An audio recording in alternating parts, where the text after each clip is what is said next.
as you're beading your deco bracelet, you will obviously get to a point where you are running out of thread.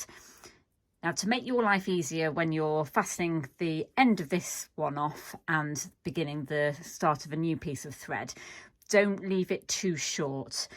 So there's probably about 15 centimetres left there, and that's going to make it a lot easier to weave this in.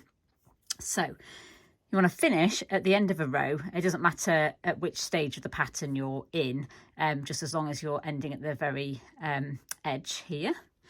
And what we're going to do is going to weave this thread back through the beadwork in this direction.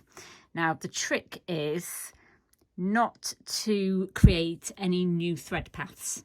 So I'm going to be working back on myself, so I have to go through this first bead here.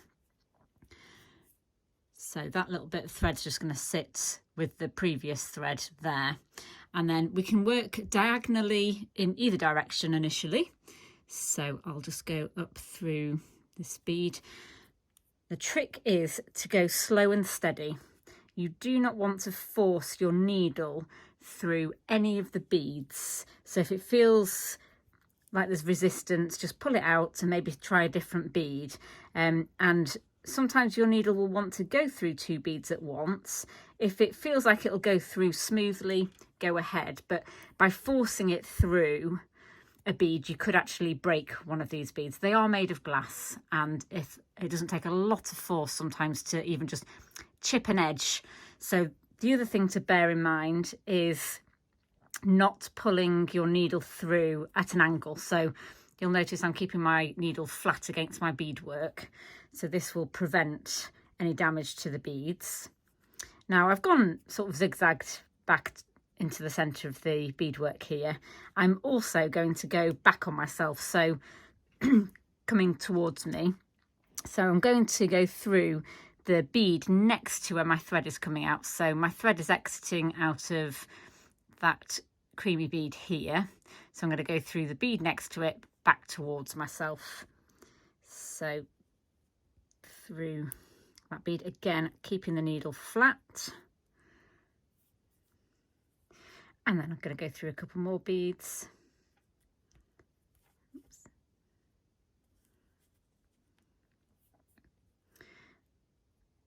Change direction slightly.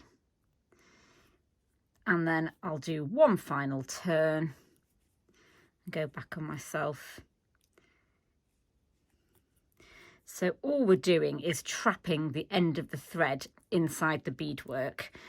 If you were to just simply go from this corner diagonally, there is a chance that that could eventually work its way out. However, by changing directions a couple of times and not keeping it in such a neat straight line, it really secures the thread. And you'll notice we've not done any knots either, because that's completely not necessary in this. And what tying a knot can do, say in between a bead, is create a little gap, and then it can affect the overall smooth effect of the beadwork. So now that I've gone through several beads and changed directions twice, that's plenty.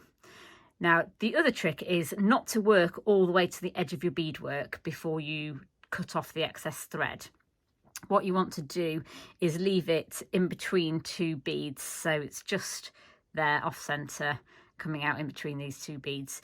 Now the reason being that when you snip that, we'll put a bit of tension on the thread, and when you snip it, it will just hide inside the beads. If you do it at the very edge, it's very hard to get super close to the edge of the bead, so you'll always end up with a teeny tiny tuft of thread sticking out, which we want to avoid. So before I cut this thread off though, we're going to join in our new piece. I've picked up my working thread now and threaded my needle. So we need our working thread to be exiting out of the bead we finished our previous thread from.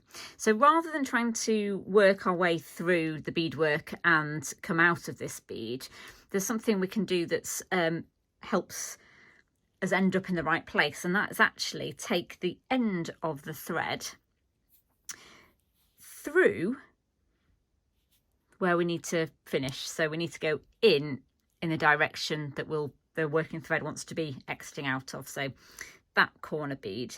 Now, rather than pulling all that thread through, we're just going to hang on to it here, and this short thread we're going to weave in this direction. So just refocus there, and by trapping this end in, we can ensure that the working thread is already in position, ready to continue beading. So I'm going to try and go in a slightly different direction to the previous end woven in. It's not the end of the world if you do, and that's part of the reason why we've not trimmed off that excess thread yet, because if I accidentally disturb this thread while weaving in this end, we can just pull it tight again. So I'm just going to go through a few beads, all in the same way that we wove in the previous one. I'm just going slow and steady, and one bead at a time is key here. And I'm going to change direction.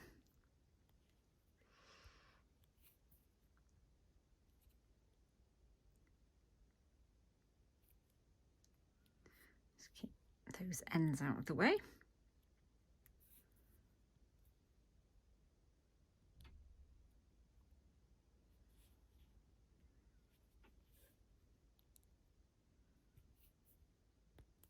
And then change direction one final time.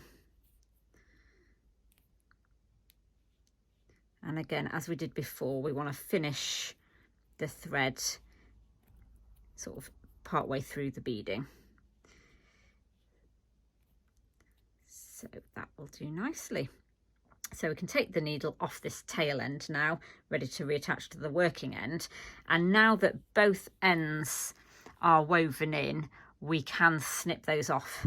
So the trick here is to apply a little bit of pressure downwards with your scissors on the beadwork at the same time as applying a little bit of pressure and pulling that thread upwards.